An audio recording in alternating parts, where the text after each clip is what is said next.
xibaar yu wér te wóor ca tàng ba abonnez-vous pour ngeen di mën di jot suñuy vidéo. jërë ngeen jëf ci ànd gi ak ñun ci chaîne bii di Buzz 221 HD brigade régionale des stupéfiants BRSD Dakar daan nay kon démantelé ab réseau bu structuré doon yëngu ci wàllum trafic de drogue doon opéré nag ci ay quartiers yu bëree bëri ci capitale bu Sénégal bu sukkandikoo ci Les Échos opération bi ñu ngi ko amal diggante 1er jàpp 2 avril loolu kon daal tax nag ñu daal di interpellé kon lu toll ci ñetti nit loolu yi ak jigéen daal ci bokk ñu daal ko identifier sax jàpp ne moom mooy fournisseur bi coup de filet la bu am ci Ouest Foire cocaïne ak gaz hilarant loolu kon la ñu daal teg loxo intervention bi nag daan nay déborder daal di viser kon intervention bi kon daan nay viser li nga xam ne ab appartement la boo xam ne appartement meublé ci Ouest Foire foofee nañ jàppee ñaari nit fekk leen kon ñuy consommer ci boobu lépp lié policiers yi nag bi ñu ñëwee daan nañuy jël ñooñee ginnaaw bi nga xam ne daan nañ leen di jàpp ba tey ci loolee ab fuy lañ amal nag ca foofee ca véhicule Toyota Corolla boo xam ne nga stationné woon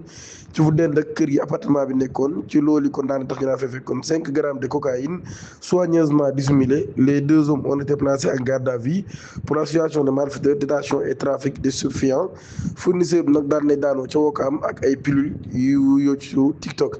Exploitation des premiers éléments daan nay conduire kon à localisation de la tête pensante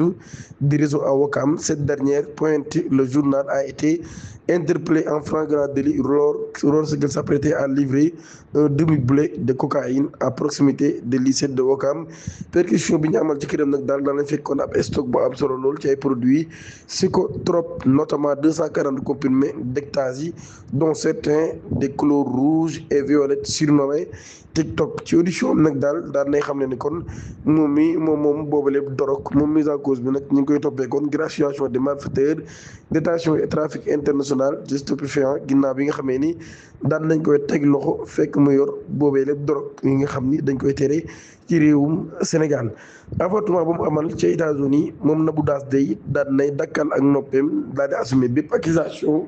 bu ñu teg ci kawam. moom soxna si def entrepreneur di wéturu Nabou Daas moom mii day nit ñi ñu ngi wax ci moom ginnaaw bi nga xamee nag daal moom ma nga ci États-Unis moom Seynabou Kami di turam dëgg-dëgg nag daan nay nekkoon ci ab polémique bu mag a mag dañ ko accusé par xaritam bii di Kaliphone Sall te ñu nekk ci ay jafe-jafe ñoom ñaar daal di xam ne nag daal moom mii dafa yàq ab ëmb volontairement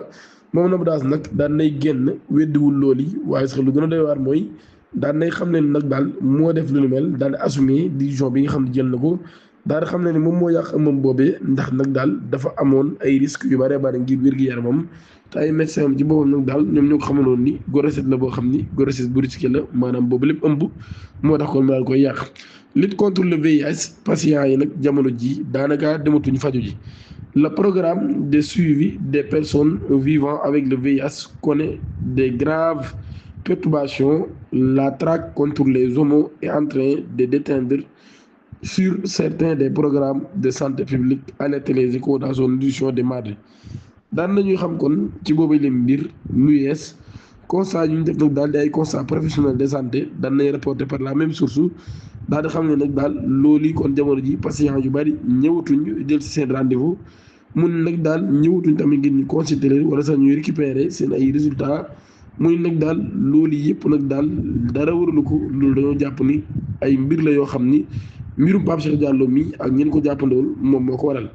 di ñaan ngeen abonné ci chaîne bi activer cloche notification bi te aimé vidéo bi jërë ngeen jëf.